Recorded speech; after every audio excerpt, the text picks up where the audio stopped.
Consolidated P and L account कैसे solve करते हैं सुन लो एक बार। लाइन बाय लाइन हर एक आइटम को ऐड कर लो। क्या करोगे? लाइन बाय लाइन हर एक आइटम को ऐड कर लो। जो इंटर कंपनी ट्रांजैक्शन है उसको एलिमिनेट करो। Line by line you have to add each and every item, but जो इंटर कंपनी ट्रांजैक्शन है, इंटर कंपनी ट्रांजैक्शन एक example, A sold goods to B, so A का दिखेगा क्या? वो सेल। बी का क्या दिखेगा? परचेस। दोनों ही पी एंड एल के आइटम है, तो ए में से क्या करेंगे? उसको लेस, और बी में से भी क्या करेंगे? उसको less. Comes a question why? Very simple logic कि बेटा जी इंटर कंपनी सेल्स, जब हम ग्रुप का पी एंड एल अकाउंट बना रहे हैं तो पार्टी तो एक ही हो गई, तो वो सेल नहीं है। When the party has become one, then it is not leading us to sale. So that is the reason any inter-company transaction will be eliminated from P&L account. A paid commission to B. A paid commission to B. So हम क्या करेंगे? उस commission को bifurcate कर देंगे। कैसे bifurcate करेंगे? Commission जो पेड होगा किसी एक का एक्सपेंस होगा, जिसको कमीशन रिसीव्ड होगा किसी एक का इनकम होगा, दोनों में से क्या कर देंगे? Less. Is that okay? Last में मैं आपको एक चीज पूछता हूं, देखते हैं आप आंसर बराबर बताते हो क्या नहीं। लास्ट में जो प्रॉफिट निकलेगा वो कंसोलिडेटेड प्रॉफिट निकलेगा। लास्ट में जो प्रॉफिट निकलेगा वो कैसा प्रॉफिट निकलेगा? कंसोलिडेटेड प्रॉफिट निकलेगा। ओके, जरा याद करते हैं सब्सिडरी के प्रॉफिट के साथ हम क्या क्या करते थे। नोट नंबर 2 में सब्सिडरी का जो भी प्रॉफिट था उसका बंटवारा होता था। उसका बंटवारा होता था, एक जाता था सीओसी में, प्री बोलकर, प्री एक्विजिशन प्रॉफिट। एक बंटवारा जाता था कंसोलिडेटेड रिजर्व्स एंड सरप्लस, है नहीं, या पीएनएल, और एक बंटवारा होके जाता था एमआई। क्या आप स्वीकार करते हो कि नहीं करते? मतलब बेटा जी जो सब्सिडरी का प्रॉफिट है वो 3 हिस्सों में बंटता था। एक जाता था प्री एक्विजिशन, एक जाता था कंसोलिडेटेड पीएनएल अकाउंट, और एक जाता था कहां पे? एमआई। फिर एक अगर मैं इसमें ऐड कर दूं होल्डिंग का प्रॉफिट, ये और ये दोनों ऐड कर दूं होल्डिंग का प्रॉफिट, एग्रीड? तो तुम्हें याद आएगा कि मैं आपको दे चुका हूं note number 5, which is nothing but consolidated reserves and surplus. ये दो ऐड कर दिए, तो होल्डिंग का प्रॉफिट ऐड कर दिया और कंसोलिडेटेड पीएनएल अकाउंट ऐड कर दिया, तो मुझे क्या मिल गया? Note number 5। ऑफ कोर्स इसमें और भी कुछ एडजस्टमेंट होती है जिसका नाम है यूआरपी, अनरियलाइज्ड प्रॉफिट। जो नोट नंबर 5 में करते थे ना और जो नोट नंबर 2 में करते थे ना, अब वो कंबाइन कर एक जगह करना है। क्योंकि कंसोलिडेटेड रिजर्व्स एंड सरप्लस का मतलब क्या है? होल्डिंग का प्रॉफिट, सब्सिडरी का प्रॉफिट। चलो अपन तो डिवाइड एंड रूल के मास्टर है। सब्सिडरी के प्रॉफिट के साथ क्या क्या करते थे? सीओसी में, माइनॉरिटी में और होल्डिंग में। वापिस एक बार बताओ, सीओसी, माइनॉरिटी और होल्डिंग में, बराबर है? मतलब होल्डिंग के नोट नंबर 5 में। अच्छा, होल्डिंग के प्रॉफिट से जो कोई भी एडजस्टमेंट थी वो सारी एडजस्टमेंट करते थे। सेम चीज समझा रहा है मैं। अभी तेरे पास क्या है? सब्सिडरी का प्रॉफिट देंगे, एग्रीड? होल्डिंग का प्रॉफिट देंगे, सब्सिडरी का प्रॉफिट और होल्डिंग का प्रॉफिट, ये दोनों ऐड हो गए क्या? अब ये प्रॉफिट, ये दोनों प्रॉफिट देंगे, अब ये दोनों प्रॉफिट इधर आपके पास आ जाएंगे। अब इस प्रॉफिट का बंटवारा कैसे होगा? जो एमआई में जाएगा वो एमआई में जाएगा, जो सीओसी में जाएगा वो सीओसी में जाएगा, और जो नहीं जाएगा सीओसी में वो इधर ही पीएनएल में रह जाएगा ना। बोम्बल। अरे technically share of subsidiary in holding वो भी नोट नंबर 5 में जाता था ना। अब इधर किसका किसका है? होल्डिंग का है और सब्सिडरी का है। चलो सब्सिडरी का कहां जाता है? एमआई में गया ना। सब्सिडरी का किधर जाता है? सीओसी में गया ना। बचा हुआ कहां जाता है? कंसो पीएनएल अकाउंट। होल्डिंग का भी कंसो पीएनएल अकाउंट, वही तो कर रहा है। हमें समझ रहे क्या नहीं? वापिस से देख लो जिन बच्चों को। होल्डिंग प्लस सब्सिडरी, बताओ सब्सिडरी का कहां कहा जाता है? गया सीओसी। एमआई किधर? होल्डिंग के कहां जाएगा? होल्डिंग का भी होल्डिंग में जाएगा और सब्सिडरी का भी होल्डिंग में जाएगा। सेस यस, बस मैं उतनी बात बता रहा था। अब रियल लाइफ में ऐसा कुछ नहीं होता, मैंने आपको पहले ही बताया था, बट एकेडमिक्स में ऐसी सारी चीजें हमें करनी पड़ती, क्योंकि रियल लाइफ में कंसोलिडेटेड पीएनएल अकाउंट जो पहले 1 साल का बन जाता है वो क्लोज हो जाता है, फिर उसके बाद में आगे धीरे धीरे हम बढ़ते चले जाते हैं। नेक्स्ट ईयर का प्रॉफिट अलग से कैलकुलेट किया जाता है। तो अभी के लिए मुद्दा क्या है, अगर मैं सिंपल भाषा में समझाऊं, कॉमन ट्रांजैक्शन को एलिमिनेट कर देना। क्या करोगे जल्दी से बताओ? कॉमन ट्रांजैक्शन को एलिमिनेट कर देना। वो कैसे करना है, क्वेश्चन नंबर 7 के पास आइए, बहुत ही सिंपल क्वेश्चन है, इसको पढ़ लेते हैं। क्वेश्चन 7 नहीं बा, 7 ही है क्या?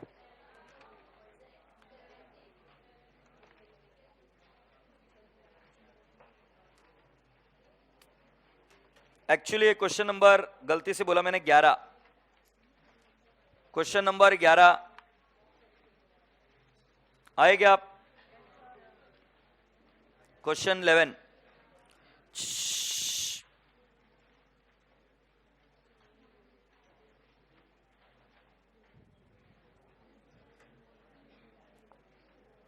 बेटा पी एंड एल अकाउंट का हम एक ही क्वेश्चन करने वाले, तो मैं अपेक्षा रखूंगा कि आप थोड़ा सा ध्यान लगाएंगे, और एग्जाम में एक बार आ चुका है ये। Given below R P and L account of H limited. Last one more announcement, please जो लोग मॉड्यूल चेक करने वाले, मैं वापस बता रहा हूं कि लेटेस्ट मॉड्यूल निकालकर चेक करना। जो बचे हुए क्वेश्चंस थे वो डिलीट हो गए थे, खाली पुकट मेरे ऊपर उंगली उठाने के पहले एक बार देख लेना, क्योंकि ऐसा हो सकता है कि तुम्हारे पास पुराने मॉड्यूल हो, मॉड्यूल में एक से ज्यादा क्वेश्चन है बट वो गलत तरीके से सॉल्व हुए थे, इसीलिए बराबर से इंस्टीट्यूट ने उनको डिलीट कर दिया है। उसमें पी एंड एल अकाउंट का फॉर्मेट शेड्यूल 3 के हिसाब से बिल्कुल फॉलो नहीं हुआ था, तो आप चेक कर लेना। अगर आपके पास गलत क्वेश्चन रहे भी आंसर्स, तो उसका फॉर्मेट शेड्यूल 3 के फॉर्मेट से मैच नहीं हो रहा है, और शेड्यूल 3 का फॉर्मेट मैच नहीं हो रहा है तो फिर जो इंस्टीट्यूट सिखा रही है वो गलत सिखा रही है ना, क्योंकि पी एंड एल का फॉर्मेट शेड्यूल 3 के हिसाब से ही बनना पड़ेगा। जो डिविडेंड के एडजस्टमेंट है वो शेड्यूल 3 में नहीं होती। डिविडेंड की सारी adjustment that goes into the reserves and surplus note number 2, और ऐसा पॉसिबल नहीं था कि वो आपको बैलेंस शीट भी पूछे जिसमें रिजर्व्स एंड सरप्लस भी पूछे और पी एंड एल भी पूछे, क्योंकि ये क्वेश्चन बहुत लेंदी हो जाता फिर। सो पी एंड एल अकाउंट में सबसे बड़ी दिक्कत क्या हो रही थी कि पहले के जमाने में जो डिविडेंड की एडजस्टमेंट होती थी वो अप्रोप्रिएशन में कर देते थे हम पी एंड एल में, बट आप अप्रोप्रिएशन में अलाउड नहीं है, it has to be done compulsorily into reserves and surplus note number 2 as per the schedule 3 format, और वहां पर वो गलत हो रहा था, तो इंस्टीट्यूट ने वो क्वेश्चन को डिलीट कर दिया जिसमें डिविडेंड की एडजस्टमेंट थी। Is that okay? Good. Given below are the P&L account of H Limited and its subsidiary for the year ended 31st March 17. Income, sale and other income. पहली वाली बात add कर लेंगे। Increase in inventory as per Schedule 3 format गलत जगह पे दिया हुआ है। Schedule 3 का फॉर्मेट अगर आपको याद होगा तो ऐसा था, revenue from operations, other income total है, फिर उसके बाद में expenses, cost of goods sold, agreed, और फिर उसके बाद में आता था इंक्रीज इन इन्वेंट्री और चेंजेस इन इन्वेंट्री। जो चेंजेस इन इन्वेंट्री है वो हम एक्सपेंस साइड में लिखते हैं, ना कि इनकम साइड में। ये आइटम इस जगह पे गलत है। आपको शेड्यूल 3 के फॉर्मेट के हिसाब से changes in inventory you have to show it in expense side. आगे रॉ मटेरियल कंज्यूम्ड, कोई दिक्कत नहीं है, raw material consumed will be part of क्या बोलते, पी एंड एल अकाउंट, ऐसे ही हेडिंग बनती है, रॉ मटेरियल कंज्यूम्ड। फिर wages and salaries will be shown in employee benefit expenses. Production expenses can be shown in as a part of other expenses. Admin expenses, other expenses. Selling and distribution, other expenses. Interest will be shown as finance cost. जो लोगों को schedule 3 पता है उनको click हो रहा है मैं क्या बोल रहा हूं। Interest will be shown as finance cost. Depreciation will be shown as depreciation and amortization, other heading है। फिर आपका प्रॉफिट बिफोर टैक्स आएगा, राइट? उसके बाद में से लेस प्रोविजन फॉर टैक्स, या रादर हम ऐसे उसमें बोलते हैं लेस टैक्स एक्सपेंस।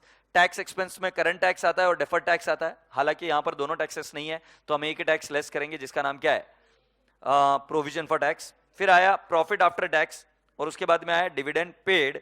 इस एरिया में गलत हो रहा है, डिविडेंड पेड यहां पर नहीं दिखा सकते, जाके चेक कर लेना शेड्यूल 3 का फॉर्मेट। डिविडेंड पेड यहां पर नहीं दिखा सकते, गलत हो रहा है ये, बट ठीक है, ये हम चेक करेंगे। हम सिर्फ प्रॉफिट आफ्टर टैक्स तक निकाल तक बात खत्म कर देंगे। कहां तक बात निकाल कर खत्म कर देंगे? प्रॉफिट आफ्टर टैक्स, उसके नीचे का एरिया इग्नोर मारेंगे। फिर क्या है, बैलेंस ऑफ प्रॉफिट। अब आगे बढ़ते, H limited sold to S limited goods of 120 lakh at cost plus 20%। मैं आपसे पूछना चाहता हूं, एच ने बेचा तो एच के किसके अंदर घुस के बैठा है? सेल्स। और एस के कहां पर घुसकर बैठा है? रॉ मटेरियल कंज्यूम्ड, परचेस तो है ही नहीं ना, उसके अंदर घुस के बैठा है 120। तो दोनों में से ही 120 क्या होगा? लेस। क्योंकि जब अलग अलग थे, वो स्टैंड अलोन थे, तब तो सेल था और तब परचेस भी था। बट जब दोनों एक हो गए तो क्या सेल और क्या परचेस, तो एक के सेल में से माइनस होगा और एक के क्या कॉस्ट में से माइनस होगा। बोला हाँ। फिर inventory of S limited include such goods valuing at 24 lakhs. बेटा 24 लैक्स में एक ये लाइन बनाकर लिखो, यूआरपी इंक्लूडेड है, यूआरपी इंक्लूडेड है। अगर आपको याद हो रहा होगा, यूआरपी का इफेक्ट में क्या दिया करता था, एक इन्वेंट्री में से लेस और एक प्रॉफिट में से लेस। बट बेटा प्रॉफिट में से लेस ये बोलना इजी है, बट प्रॉफिट में कौन से एरिया में से लेस होगा? P&L अकाउंट अभी बना रहे हो तो P&L अकाउंट में तो बहुत सारे एरियाज है ना। तो अभी इतनी देर तक बोलते वक्त अपने को कुछ जबान को कुछ कंट्रोल ही नहीं था, बोल रहे थे हाँ एक इफेक्ट गो इन P&L account less, second effect inventory में से गो एंड लेस। अबे पर जब रियल लाइफ में जाओगे तो P&L अकाउंट पूरा खुलेगा। P&L अकाउंट में कौन से एरिया में, सेल्स में करूं, इन्वेंट्री में करूं, एडमिन एक्सपेंसेस में करूं, कहां पे करूं? तो अब तुमको ये बात तय है, तुम्हारी मैं बात स्वीकार करता हूं कि इन्वेंट्री को P&L अकाउंट से लेस करेंगे URP. I am again saying thumbs up. But कौन से एरिया में से? P&L अकाउंट छोटा थोड़ी ना, P&L अकाउंट तो इतने सारे आइटम है, उसमें से कौन से आइटम में इंपैक्ट देना है? कॉन्सेप्ट क्लियर हुआ क्या? P&L अकाउंट में जाएगा इंपैक्ट, बट कौन से आइटम में, that what I am going to explain you. So impact जाएगा P&L अकाउंट में चेंजेस इन इन्वेंट्री में। P&L अकाउंट में कहां पे जाएगा? चेंजेस इन इन्वेंट्री में। Is that okay? Let's go on. Admin expenses of S Limited include 5 lakh paid to H Limited. So बेटा admin expenses of S Limited include 5 lakh paid to H. मतलब S का हुआ expense, H की हुई income, S का हुआ expense, H की हुई income, common debt माइनस करना पड़ेगा। H की सेल्स और अदर इनकम है, देखो वर्ड पढ़ो, सेल्स और अदर इनकम है क्या वर्डिंग? सेल्स और अदर इनकम वर्ड आया है, तो H ने इसको कहां पर दिखाया होगा? अदर इनकम में, तो इधर से माइनस होगा। और S ने कहां पर दिखाया उसको? एडमिन एक्सपेंस, एडमिन एक्सपेंस से भी क्या होगा? माइनस। अरे बाबा इंटर कंपनी ट्रांजैक्शन समझ में आ रही है क्या? हाँ आगे, आगे क्या है? Selling and distribution expense is how much? 10 lakhs। मैं आपसे वापस पूछता हूं, selling and distribution expense of H limited 10 lakhs paid to S limited, किसकी इनकम है? S की इनकम है। किसका एक्सपेंस है? H का एक्सपेंस है। H के एक्सपेंस से माइनस होगा, S की इनकम में से माइनस होगा। से S और बाबिया और क्या हुआ? Selling and distribution expenses include 10 lakh paid to S limited as commission, ठीक है। और कंसल्टेंसी फीस भी दिया है।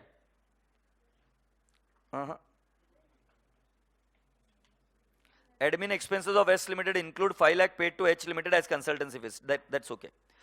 H Limited holds 80% of equity capital of 1000 lakh in S Limited. तो आपको क्या लगता है जो भी प्रॉफिट आएगा सब्सिडरी का, वो पूरे के पूरे प्रॉफिट पर हमारा हक होगा या कुछ हक माइनॉरिटी का भी होगा? तो ये पूरा का पूरा तो ऐड नहीं होगा। तो जो सब्सिडरी का प्रॉफिट होगा उसमें से एक हिस्सा किसके पास जाएगा? माइनॉरिटी के पास। Thumbs up, yes. आगे, prior to 1516 H Limited took credit क्या नहीं, H Limited holds 80% of share capital of 1000 lakh in S Limited। आगे कुछ ऐसा है,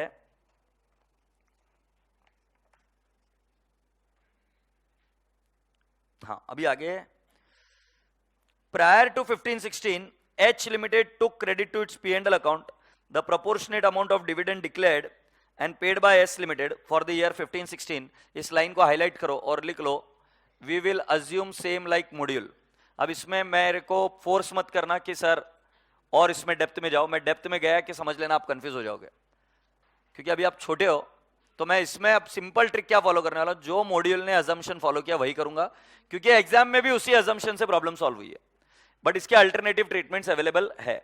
तो मैं क्वेश्चन जब सॉल्व करूंगा तब करूंगा। फिलहाल के लिए मेरा मकसद सिंपल है कि जितना ईजी पोर्शन है पहले वो कराऊं। Is that okay? So boys and girls, you are all requested to come along with me. Question number 11। और हमें क्या बनाने के लिए बोला गया है? Prepare consolidated P&L account। So बेटा जी हेडिंग लिखिए, consolidated, consolidated profit and loss account।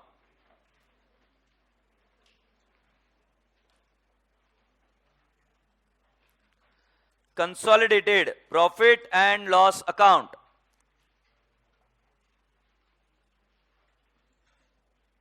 Happy? क्या लिखेंगे? For the year ended, for the year ended, Santosh इधर, 31st March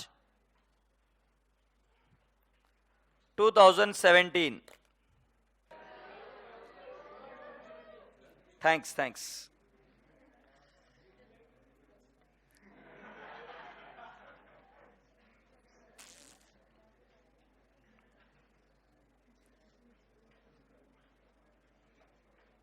ये वाला यहां तक लिख लो, पर्टिकुलर सीरियल नंबर रुपीज. अभी ग्रुप 1 को याद करेंगे और लिखेंगे कुछ. आवाज नहीं. पहला क्या लिखेंगे? First one, revenue from operations. मैं रिक्वेस्ट कर रहा हूं प्लीज आवाज मत करो. रेवेन्यू फ्रॉम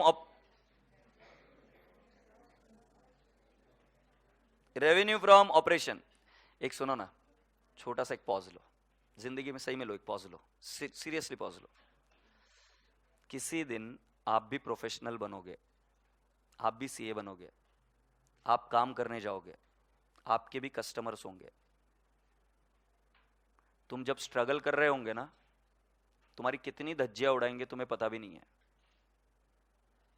इतनी धज्जियां उड़ाती है रियल लाइफ. पीसफुल बनो, पेशेंट्स बनो.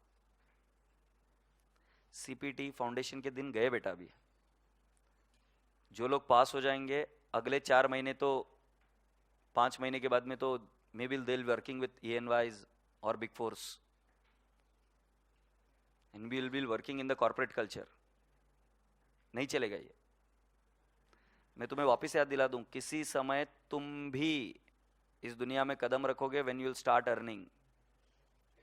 और तब सामने वाला आदमी जब ऐसी बैंड बजाएगा ना, तब सह नहीं पाओगे. पीस रखो, पेशेंस रखो, क्योंकि जो तुम कर रहे हो वो तुम तुम्हारे लाइफ में अट्रैक्ट कर रहे हो. You are actually attracting that in your life. और इसमें से एक भी चीज वेस्ट नहीं होने वाली है. थोड़े से अभी बनो, स्टेबल बनो. क्लास में नहीं बैठ पा रहे हो जब मेरा कंट्रोल है, पीएल में कैसे बैठोगे? तुमको अभी 2-2.5 घंटे की क्लास हैवी लगती है. पीएल में भरोसा मानो, एक दिन में अगर तुम 3 सब्जेक्ट करते हो, अगर 12 घंटे पढ़ने की तुम बात करते हो, तो 4 घंटा एक सब्जेक्ट पढ़ना पड़ेगा. और वो करना ही पड़ेगा, ऑप्शन नहीं है. कैसे करोगे? अब भी समय है, सुधर जाओ, समझ जाओ. इतना ये नहीं रहना. रेवेन्यू फ्रॉम ऑपरेशंस, ये ग्रुप 1 में था. Revenue from operations. Other income में लिख नहीं सकता क्योंकि अदर इनकम का अलग से ब्रेकअप दिया नहीं है. टेक्निकली अदर इनकम भी आना चाहिए था, बट इंक्रीज इन रेवेन्यू या इंक्रीज इन इन्वेंट्री जो बोला है वो मैं इधर नहीं लूंगा, क्योंकि मुझे पता है कि शेड्यूल 3 के हिसाब से इंक्रीज इन इन्वेंट्री नीचे लेना पड़ता है. Second point, revenue from operations के बाद में एक्सपेंसेस. एक्सपेंसेस में बेटा जी हमारा फर्स्ट आइटम आएगा कॉस्ट ऑफ मटेरियल कंज्यूम्ड. इसको ऑब्लिक करके परचेस भी लिखो, क्योंकि कंज्यूम्ड के साथ चेंजेस इन इन्वेंट्री नहीं आता है, बट ठीक है. फिर दूसरा, changes in inventories. Changes in inventories. C, employee benefit cost. Employee benefit cost. D, finance cost.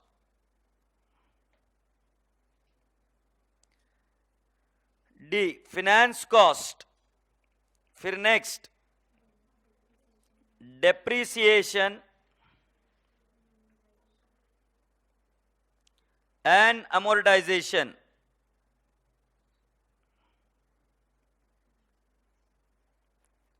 Then my dear friend, other expenses. Depreciation and amortization and other expenses. फिर इसकी total लोगे, टोटल एक्सपेंसेस. इधर पहला वाला जो आया था वो ए आया था, ये बी है. सो अभी हम क्या लिखेंगे? Profit before tax. Profit before tax, और मैं क्या करूंगा A minus B, profit before tax मैं क्या करूंगा A minus B, have you done that? फिर उसके बाद में क्या करोगे, less tax expense, tax expense के बाद हम लिखेंगे प्रॉफिट आफ्टर टैक्स।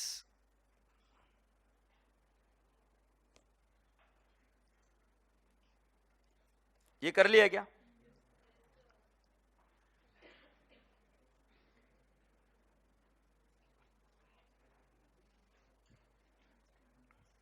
अच्छा, अभी एक बात बता दूं, ये answer consolidated P and L account का अगर आप देख रहे हो रिसेंट मॉड्यूल में, ये प्रॉफिट आफ्टर टैक्स के बाद में खत्म हो गया। बट अगर आप ये मॉड्यूल देखोगे तो इस मॉड्यूल में इसके नीचे भी आंसर है।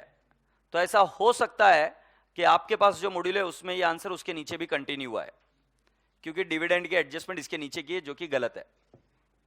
समझ आया मैंने क्या बोला? अभी की जो मॉड्यूल है उसके अंदर आंसर यहीं पे स्टॉप कर दिया गया, एग्रीड? उसके नीचे भी आंसर बनता है but it becomes little complex. But अगर आप चाहते हो तो मैं उसके बारे में थोड़ा सा हिंट दूंगा, बट अभी के लिए हम फॉलो करेंगे जो मॉड्यूल लेटेस्ट मॉड्यूल बोल रही है वो वाली चीज। तो आप आंसर मैंने इसीलिए खोलकर बताया कि अभी देख रहे हो तो इधर तक आंसर आकर खत्म हो गया। Do you all appreciate? Yes.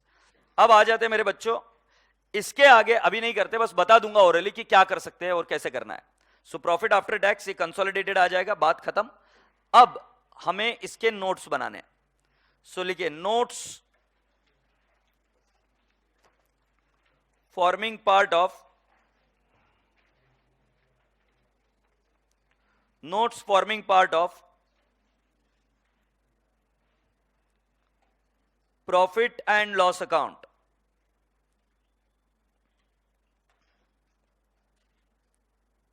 अरे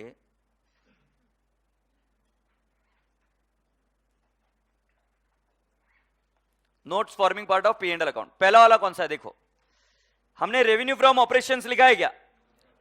हमने रेवेन्यू फ्रॉम ऑपरेशंस लिखा है क्या? सो जरा नीचे जाकर देखकर बताओ मुझे क्वेश्चन में, sales and other income H limited की कितनी है? सो लिखिए note number 1 revenue from operations. क्या बोल रहे हो समझ में नहीं आ रहा। सो मैं लिखूंगा sales and other income,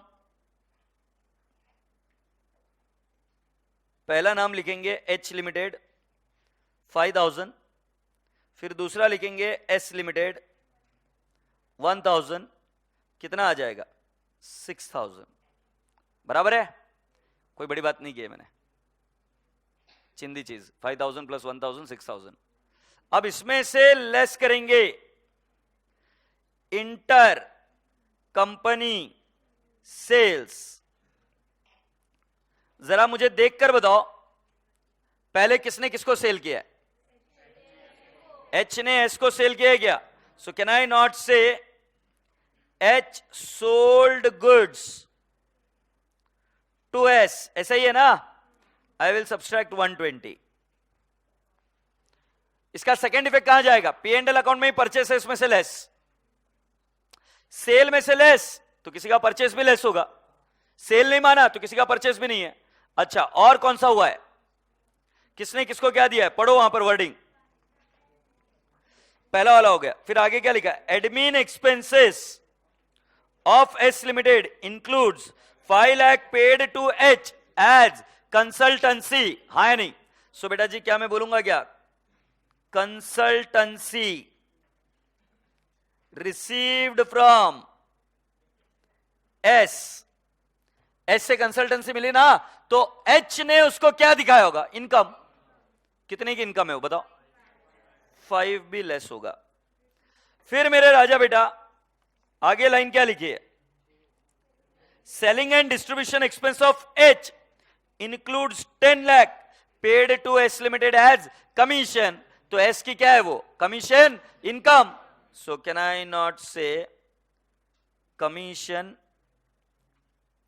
received from H? बराबर है कि नहीं? मैंने सारी इनकम के नाम लिखे। कितना है बेटा जी? 10। जरा देख लो, 120 एच ने सेल किया था तो उसके सेल में इंक्लूडेड था, वहां से माइनस किया। 5 consultancy fees received from what, S limited है तो वहां से माइनस किया।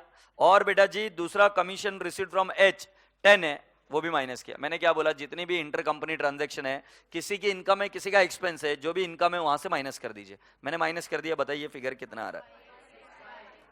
5865, दैट्स राइट। आगे अगला आइटम कौन सा है हमारा? नोट नंबर 2, ये सेल्स एंड अदर इनकम हो गया।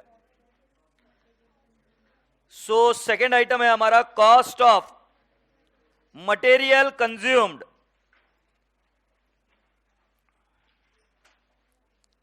Again my philosophy same. H limited का बताइए कितना है? Cost of material consumed H limited का बताइए कितना है? तुम कितना बता रहे हो? 800 क्या? दूसरा एस लिमिटेड का कितना है? 200 है क्या? ये टोटल 1000 हुआ क्या? शांति से, इंटर कंपनी ट्रांजैक्शन 3 हुई है। एक है कमीशन की, एक है कंसल्टेंसी की, और एक है क्या? आवाज नहीं आ रही है? सेल की हुई है। तो जो सेल हुआ है किसी और का क्या होगा? परचेस। और परचेस हम सीओजीएस में ऐड करते हैं, से यस और नो? तो वो यहां से रिवर्स होगा, कितने से? 120। सो हम क्या लिखेंगे? Less goods purchased from H, goods purchase from H कितना? 120 लेस। मेरा बच्चा प्लीज समझ, इसका सेकेंड ट्रीटमेंट भी हो गया नोट 2 में। एक ट्रीटमेंट इनकम में से लेस, एक ट्रीटमेंट एक्सपेंस में से लेस, नोट 2 में से लेस हो गया, और ये 120 यहां से भी लेस हो गया। बताओ अभी कितना आया? 880 क्या? हाँ। अब हमारा वर्किंग नोट नंबर 3 क्या हेडिंग है उसकी? Increase in inventory. हाँ या नहीं बेटा? इंक्रीज इन इन्वेंट्री का मतलब क्या है? क्लोजिंग इन्वेंट्री बढ़ी है या कम हुई है? इंक्रीज इन इन्वेंट्री को क्या बोलेंगे? क्लोजिंग बढ़ गई, इसलिए उसको इंक्रीज इन इन्वेंट्री बोलेंगे। से यस और नो? सो बेटा जी लिखिए इंक्रीज इन इन्वेंट्री थर्ड।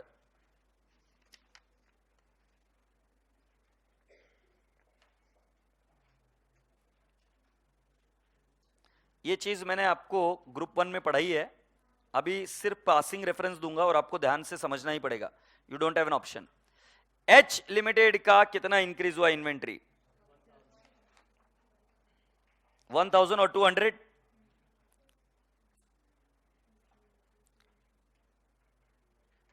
पूरी क्लास का ध्यान इधर। पहले मैं आपको बता दूं इंक्रीज इन इन्वेंट्री का मीनिंग क्या है, तो मैं इधर लिख दूं closing inventory is more. When closing inventory is more, what is that leading to? Profit. That is leading to what? Income. हम कौन से साइड में बैठे हैं? एक्सपेंस साइड में। मैं increase in inventory income side में दिखा रहा हूं क्या? नहीं, मैं इंक्रीज इन इन्वेंट्री कहां दिखा रहा हूं? एक्सपेंस साइड में। बट ये तो प्रॉफिट है, क्योंकि अगर इन्वेंट्री बढ़ रही है तो ट्रेडिंग के क्रेडिट में लिखते हैं, इससे हमारा प्रॉफिट बढ़ेगा। तो मैं एक्सपेंस साइड में इसको पॉजिटिव नहीं लिख सकता, एक्सपेंस साइड में मुझे इसको नेगेटिव लिखना पड़ेगा। अगर आपको इंक्रीज इन इन्वेंट्री का फॉर्मूला याद होगा तो उसमें मैंने बताया था ग्रुप 1 में, opening minus closing, right if it is positive positive, right if it is negative negative. Opening minus closing सिखाया था, बट यहां पर क्लोजिंग ज्यादा है तो कोई दिक्कत नहीं, हम एक्सपेंस साइड में वो फिगर क्या लिखेंगे? नेगेटिव, क्योंकि जब क्लोजिंग इन्वेंट्री ज्यादा होती है तो it is leading to income. तो अब इस इनकम को उन्होंने बराबर से इनकम साइड में दिखाया, देख लो जाके, बराबर है। बट मैं इनकम साइड में क्यों नहीं दिखा सकता? Because it does not follow schedule 3। तो मुझे उसको कहां दिखाना पड़ेगा? एक्सपेंस साइड में। अब एक्सपेंस साइड में इनकम को दिखाऊं तो कैसे दिखाऊं? एक्सपेंस को कम कर कर, तो मैं इसको क्या करूंगा? लेस। तो लेस क्यों करूंगा, ये बात समझ में आई? अच्छा, दूसरा यूआरपी का ट्रीटमेंट आपको क्लोजिंग इन्वेंट्री में क्या सिखाया गया था? यूआरपी का ट्रीटमेंट आपको क्लोजिंग इन्वेंट्री में क्या सिखाया गया था? Less from stock and less from profit. हाँ या ना? सो बेटा यहां पर भी हमको यूआरपी का जो भी प्रॉफिट रहेगा वो क्या करना होगा? लेस। इस बार हम प्रॉफिट में है, और मैंने आपको पहले ही बताया था वो इन्वेंट्री में से लेस होता है। और कहां से लेस होता है? तो यहां से। जरा आकर देखिए कितने का स्टॉक बचा है? 24 लाख क्या? और प्रॉफिट कितना था? 20% on cost. So 24 into 20 divide by 120, 4 lakh क्या? 1200। और इधर हम क्या लिखेंगे? Less unrealised profit what is my figure? 24 lakhs into 20 divide by 120 कितना आएगा? और आउटर कॉलम में कितना जाएगा? ये कितना बोल रहे बेटा? 1196. Make it a point that it will be negative item on expense side. ये 1196 एग्रीड जो फिगर है। तो चीज समझ में ही क्या भाई, यूआरपी कहां से लेस होता है? एक तुमने बोला स्टॉक में से, वो तो क्लियर है आपको, स्टॉक मतलब इन्वेंट्री में। दूसरा इफेक्ट कहां पे? तो पी एंड एल अकाउंट में कहां पर इंक्रीज और डिक्रीज इन इन्वेंट्री वहां पर होगा। हैप्पी? चलो मेरे बच्चों, इंक्रीज इन इन्वेंट्री के बाद में फोर्थ आइटम कौन सा है पी एंड एल में? देखो आपके एम्प्लॉय बेनिफिट एक्सपेंस है क्या? सो लिखिए एम्प्लॉय बेनिफिट एक्सपेंस।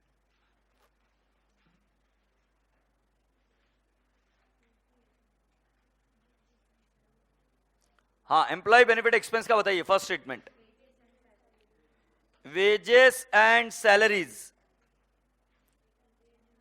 कितना लिखेंगे बेटा? Wages and salaries H limited 800 और S limited 150। How much is the figure? इसमें और कोई एडजस्टमेंट नहीं थी। एग्रीड? इसके बाद में फोर्थ के बाद में फिफ्थ कौन सा लिखा है आपने?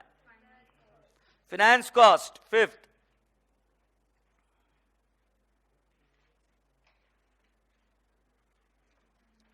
फाइनेंस कॉस्ट में इंटरेस्ट एच लिमिटेड का बता दो 100, एस लिमिटेड का बता दो 50, आउटर कॉलम में 150।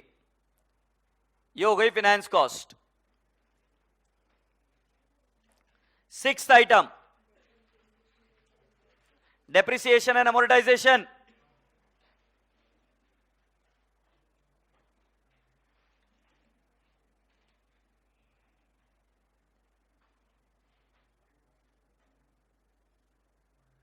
डेप्रिसिएशन एंड अमोर्टाइजेशन बताइए कौन सा है? पहला वाला कौन सा है? H limited 100, S limited outer column 150। नलाई को मतलब कुछ चीजें तो इजी है, वो तो करके आ ही जाएंगे हम, बराबर है ना? Some things are easy. ये बड़ा नेक्स्ट अदर एक्सपेंसेस में जिसका कोई नहीं उसका कौन है? Other expense. पहला वाला बताओ कौन सा है? प्रोडक्शन एक्सपेंसेस बताओ कितना है?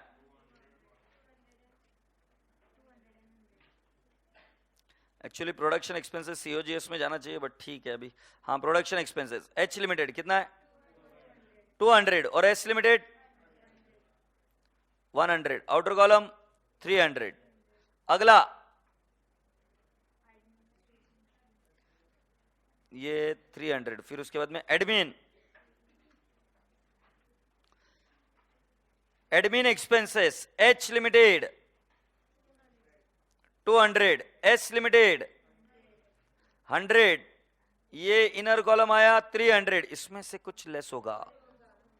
जरा देखो, इंटर कंपनी ट्रांजैक्शन में किसी ने तो उसको इनकम माना था। कौन सी वाली चीज थी वो इनकम मानने वाला? वो लाइन रीड करके बताऊं?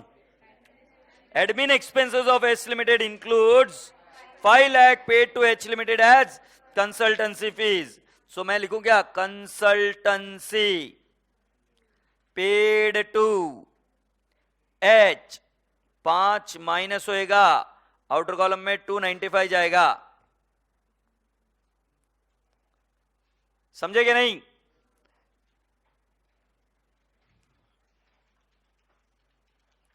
कंसल्टेंसी के अलावा और एक अदर एक्सपेंसेस में आइटम घूम रहा है, कौन सा है?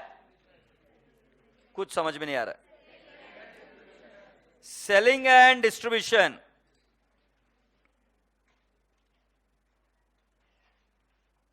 इसमें आएगा एच लिमिटेड, बोलो 200, इसमें आएगा एस लिमिटेड 50 और टोटल देखोगे तो 250, बट इधर लिखेंगे less commission paid to S 10 minus होगा, या आउटर कॉलम में चला जाएगा 240। सरकार और कोई आइटम बचा है? वेरी गुड बेटा, और कोई आइटम बचा है? ले लियो इसकी टोटल फिर। 300 प्लस 295 प्लस 240, 835 आ रहा है क्या?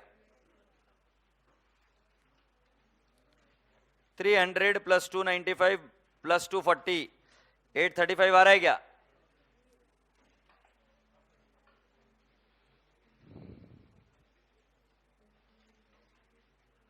चलो फिर, पहला वाला आइटम कौन सा है? रेवेन्यू फ्रॉम ऑपरेशन, कितना लिखूं?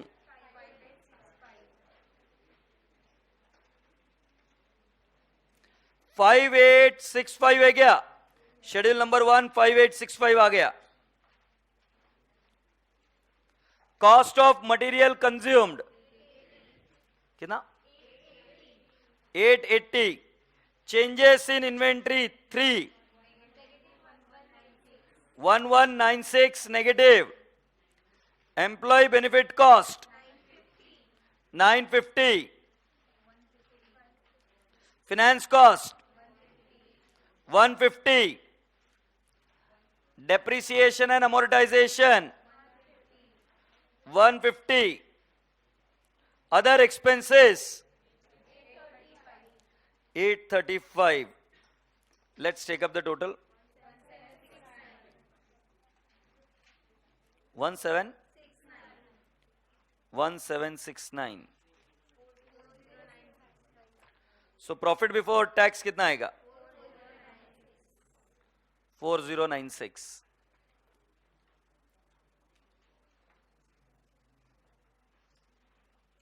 $4096 के बाद लेस टैक्स एक्सपेंस, दोनों का टैक्स एक्सपेंस ऐड कर दो। Provision for tax, provision for tax 1200 plus 200 1400, ये नेगेटिव कितना आ जाएगा? 26। प्रॉफिट आफ्टर टैक्स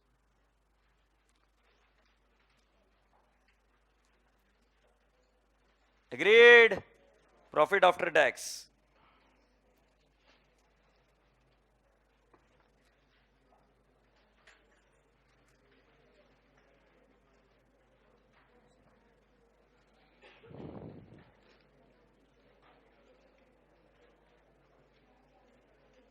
हम कौन से ईयर की balance sheet P and L account बना रहे हैं? 31 मार्च 17 बना रहे क्या? अरे 31 मार्च 17 बना रहे क्या मेरे बाजू? अच्छा, पहले एक बार मॉड्यूल का आंसर चेक कर लो। ये देखो 2696 मैच हो गया क्या? हाँ, अब जरा क्वेश्चन में आओ बेटा। I am requesting everyone, question में आओ। क्वेश्चन में प्लीज ध्यान से पढ़ना। लास्ट की 3 लाइन, लास्ट की 3 लाइन ध्यान से पढ़ना। H limited holds 80% of equity share capital of 1000 lakhs in S limited prior to 1516. H limited took credit to its P&L account the proportionate amount of dividend declared and paid by S limited for the year 15 and 16. तो मतलब कहीं ना कहीं इस dividend का adjustment हुआ होगा। अगर ध्यान से देखोगे तो ये भी कॉमन ट्रांजैक्शन है। कॉमन कैसे नहीं है? सोचो ना, एक व्यक्ति पे करेगा, एक व्यक्ति रिसीव करेगा, कॉमन है। और मैंने आपको बताया कि पी एंड एल अकाउंट में कॉमन ट्रांजैक्शन को एलिमिनेट करना। एग्रीड? तो एक व्यक्ति को मिला, किसको मिला? एच को मिला। एक व्यक्ति ने दिया, किसने दिया? एस ने दिया। मैंने कहा कि इसका अल्टरनेटिव ट्रीटमेंट अवेलेबल है, बट हम वही अजम्पशन फॉलो करेंगे जो मॉड्यूल कर रहे हैं, क्योंकि एग्जाम में भी वही अजम्पशन के साथ आया था। अब तुम बोलोगे कि सर थोड़ा सा ये दिशा भटक रही है, बट बेटा जी अगर मैं ज्यादा और प्रेशर डालूंगा तो जो अभी तक किया है वो बैंड बच जाएगी। So I don't want to teach you something which is not there in the exam point of view. So अब मैं आपको अजम्पशन दिखा रहा हूं जो मॉड्यूल ने किया है। ये मॉड्यूल का आंसर है क्या? यस। मॉड्यूल ने क्या लिखा है? Note, since the amount of dividend received by H Limited for 1516 is not given, it has not been deducted from sales and other income in consolidated P&L account. मैंने आपको बताया था ये भी कॉमन ट्रांजैक्शन है, और कॉमन ट्रांजैक्शन है तो एक इफेक्ट कहां जाना चाहिए? जिसको मिला है कहां पर उसने रिकॉर्ड किया वहां से लेस होगा, और जिसने दिया है उसका कहां पर इंक्लूडेड होगा वहां से भी लेस होगा, और वो इंक्लूडेड होता है उसके केस में सब्सिडरी के P&L अकाउंट में इंक्लूड होता है रिजर्व्स एंड सरप्लस में। रिजर्व्स एंड सरप्लस से उसने माइनस किया था। सुनो, H को मिला, H कहां दिखाएगा? Other income. S ने दिया, S P&L में नहीं दिखाता, no more allowed, it is shown in note number 2, note number 2 to the balance sheet. Reserves and surplus में से वो क्या होता है? लेस। तो इसके दो इंपैक्ट अगर समझने हैं तो एक इंपैक्ट P&L में दिखेगा और एक इंपैक्ट कहां दिखेगा? Reserves and surplus. बट इतना बड़ा क्वेश्चन नहीं पूछा जा सकता कि जिसमें बैलेंस शीट भी पूछ ली और ये भी पूछ लिया। तो फिर इंस्टीट्यूट अपना क्लियर कट लिख देती है कि it has not been deducted from sales and other income in consolidated P&L account and not added to consolidated opening retained earning, which is also not given, जैसे मैंने आपको बात बताया था। So boys and girls, you are all requested to write down this. लिखो एक बार, यही note लिख कर आओगे आप, बात खत्म। Since the amount of dividend received by H Limited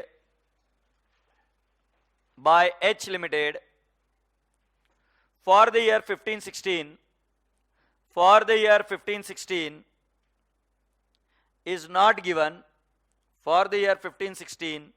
is not given, it has not been deducted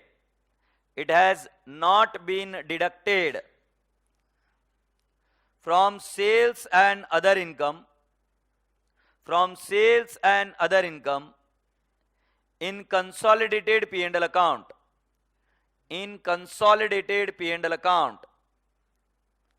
is not being deducted from consolidated P&L account. Do you all appreciate? Yes. बस इतना ही note लिखकर खत्म करेंगे। It has not been deducted from what? Consolidated P&L account. A धमपुड़िया, with this we have done with consolidated P&L account.